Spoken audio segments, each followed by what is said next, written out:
आज मैं आपको एक फौजी की कहानी सुनाऊंगा जो आपके दिल को छू जाएगी। एक वो सैनिक जो वियतनाम में युद्ध के लिए गया था और युद्ध समाप्त होने के बाद जब उसके घर लौटने की बारी आई तो उसने अपने माता पिता को सैन फ्रांसिस्को से फ़ोन किया।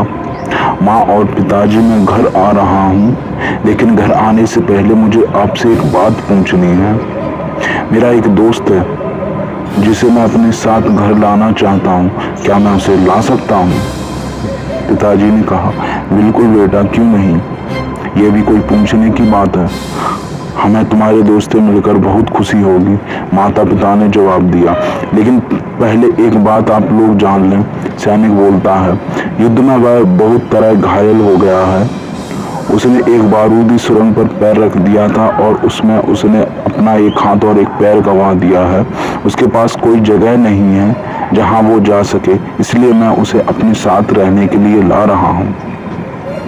उसकी यह बात सुनकर उसकी माँ बोली, बेटा, तुम्हारे दोस्त के बारे में जानकर हमें बहुत दुख हुआ। हम उसके रहने के लिए कोई जगह तलाश कर लेंगे। नहीं माँ, मैं चाहता हूँ कि वो हमारे साथ रहे। लेकिन बेटा, अब पिता ने कहा, तुम समझ नहीं रहे हो कि तुम क्या चाह रहे हो। इस तरह का अपाहिज व्यक्ति हमारे लिए कितना बड़ा बोझ होगा। हमारी अपनी जिंदगी है जीने के लिए और हम नहीं चाहते कि इस तरह की कोई भी परिस्थिति हमारी जिंदगी में दखल दे।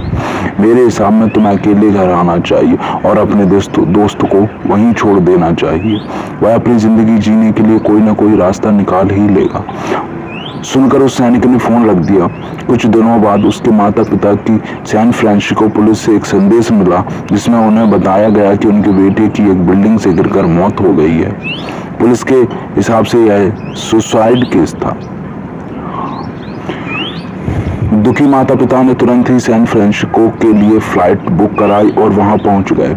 वहां उन्हें शहर के मुर्दा घर ले जाया गया ताकि वे अपने बेटे की पहचान कर सकें।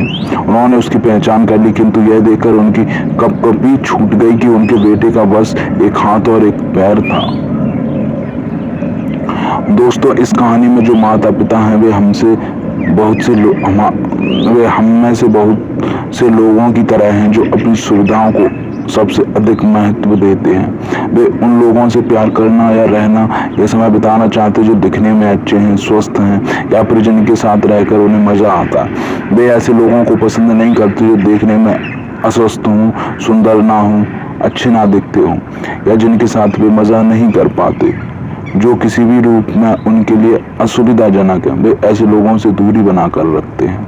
लेकिन कभी कभी उनके इसी व्यवहार के कारण उनके सामने ऐसी परिस्थितियां उत्पन्न हो जाती हैं जब उन्हें जो कि बाद में उन्हें फिर पछताना पड़ता। आइए लोगों को वैसे जैसे हैं वैसे ही अपनाएं और जरूरत पड़ने पर उनकी मदद करें। धन्यवाद।